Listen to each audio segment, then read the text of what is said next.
got myself a bag of coal. I've opened it and I'm pouring it on. And oh, this thing's flying like a train on rails.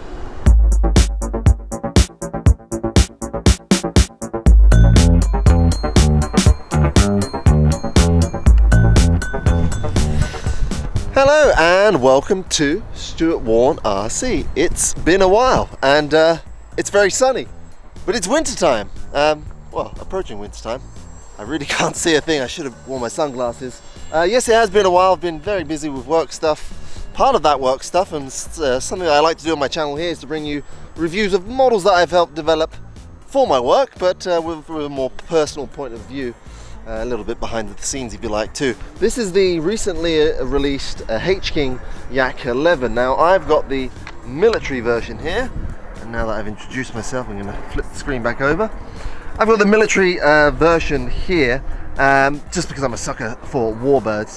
The Reno version is, of course, very, very nice, but I had this sample left over from the video, and I decided that I would do this one, use this model for the review for this channel. Now, you saw how it flew on the official flight video, and I'm just pretty much going to take it through the same routine now, but what I wanted to do is just detail a few things before we get there. Now, many of you would recognize this from the market already, and it had already been on the market from Staffanbill originally. They originally commissioned this model, and they developed it with a company called Taft.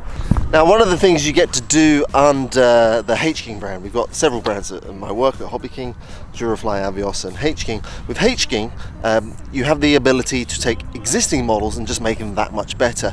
Durafly and Avios, they are pure OEM or ODM, and by that, technically what that means in layman's terms is that we've paid for the full development and the molds of that particular aircraft under that particular brand. But with H-king, it's actually not that. I don't know if many of you know that, but that's not the case. These are existing models that suppliers have approached us with, or we've approached the suppliers and said, hey, have you got interest in this product, or we have interest in this product, we'd like to put our own spin on it.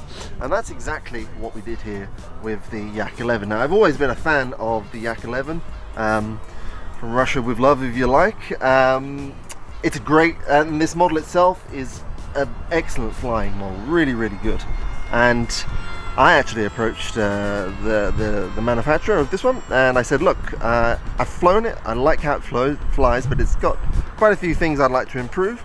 So we worked over some time in improving those. I wanted to give it a new scheme. This is the it's a scheme based on a full-size aircraft that flies in Germany, and because the light is so bright, I'm just going to turn that around so you get a better view there.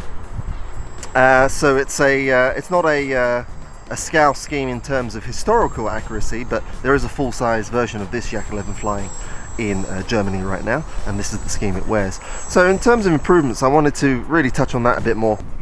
Okay, I've had to turn the model over because this is very difficult to do in the blinding sun and with one hand, but anyway, the first version, you see the struts here. These were fixed struts, by which I meant they had no suspension. Now, what I've done here is added a sub-oleo, so this part moves up and down, and it gives it just that much more dampening when it's on the ground, which is a really, really nice feature. Also, the geometry of the gear has been changed so it rakes more forward, and what that means is that when you're coming into land or taking off, it doesn't nose over. I saw that a lot with the original one that was on the market. It would nose over pretty much constantly. If you know what you're doing, it doesn't do this really at all on the H-king version that we brought you now. And we're back to turn the model over now. So that's the gear, which is one of the main features, improvements that we made under the H-king brand to really improve ground handling, because it flies really well in the air, but on the ground it was a bit of a pig. It's now not. Also, another improvement that we've made, if I bring this hatch open here, inside, give you a shot. You see that it has this quick PCB connector now, which it makes it very, very easy and convenient to put it together. There it is. And all in all, it's a really, really improved version of the original Taft Hobbies Yak. So this is the flying under the H-king brand. So what I am going to do now, after all that waffling on, take this lovely bird up and give you a little demonstration. I've obviously been flying it a lot now and I'm really enjoying it. It's quite sunny. There's pretty much no wind, or there's a little bit of wind, and we'll see how that goes. Oh, and then I had one more tip that I wanted to show you. I'm going to show you that right now.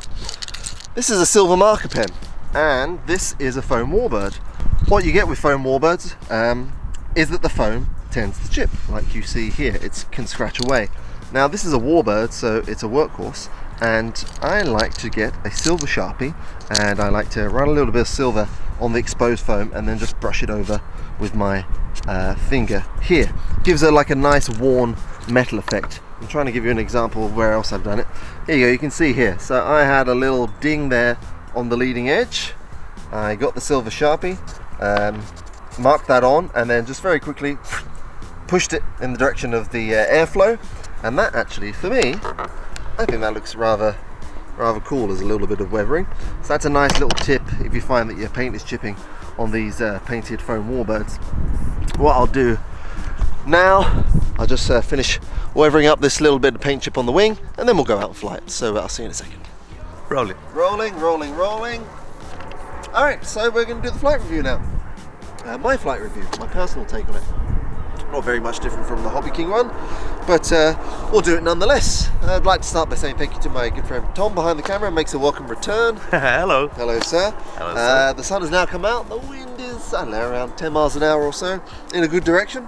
I have inside the heaviest 5000 mAh. Can you see it there, Tom? Yep. That's the Rhino one.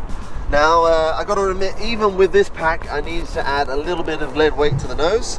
That's why I know people that have flown these on 6000 packs, and that makes sense. So you want the heaviest 5000 pack you can find, push it all the way forward, use a Velcro and the Velcro strap, and you're good to go. Got a cell checker, so we're going to check that as well. Now I'm just going to turn it on and we'll do the flight review. Okay, here we go. Come on. There we go. Okay, that's in. Hatch goes on. Let's walk it out to the field. Actually, there's no one really here, so we can taxi it out. Now, whilst I'm talking about taxiing, we talked about grass handling on this.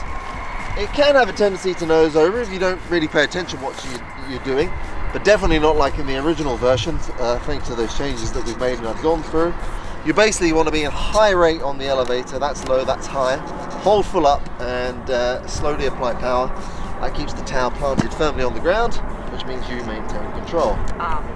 Okay. Check it out. It's got a lot of torque, so go easy on the throttle. You see the tail is lifting a little bit when it hits the bounce. Thing to do there, bend that wire back on the tail, and all should be well. You want to stop it from doing this, basically. So if you want to, you can bend the tail wire even more.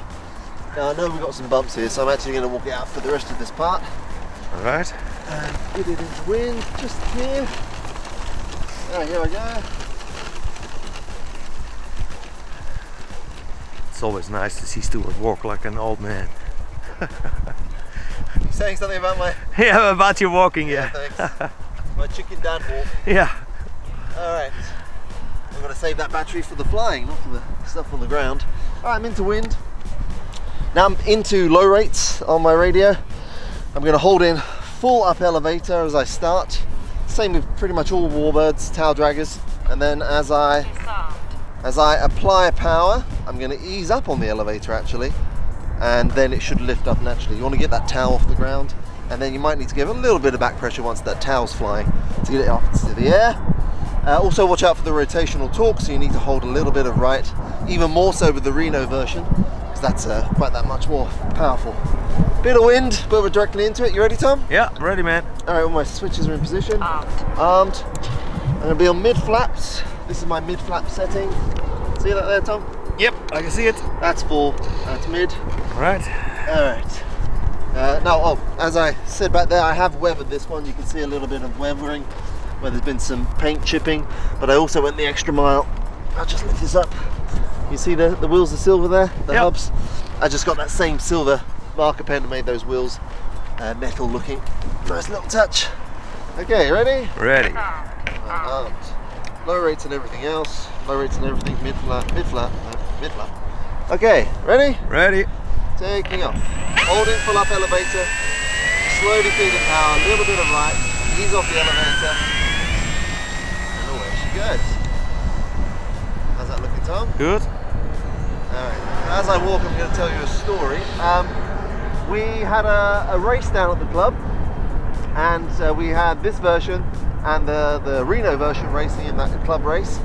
Now the Reno one, I think they got to around 130 miles an hour or so, and this Warbird version was just pushing 100. I'm just going to come this side of you, Tom. Yeah. Was pushing 100, so that's pretty good. I'm just going to trim it a bit more. We good, Tom? Yep. Alright, okay. Now, I can see those LEDs, I hope you guys can too. This is now low throttle into wind. How's that looking now? Perfect. Really, really nice. I do like this Russian scheme, I must say. I'm going to put the flaps on because I want to keep talking for a bit. One of the things with this model, not only can you fly it very, very fast, you can also fly it very, very slow too. And I'm trying to keep it a relatively tight circuit. I'm going to turn left now, Tom. Yep. See those lights, are they coming through? A little. It's hard to tell on that screen. Yeah. Alright, so I'm into wind, about a third throttle, mid flaps. Let's get a pass coming by here. A little gusty, but still very solid. Good? Yeah, really nice. Alright, now one of the key things you really need to do with this model, and especially with the Reno one, is to balance check the propeller and the spinner. That's especially important on the Reno one because it's just that much more powerful.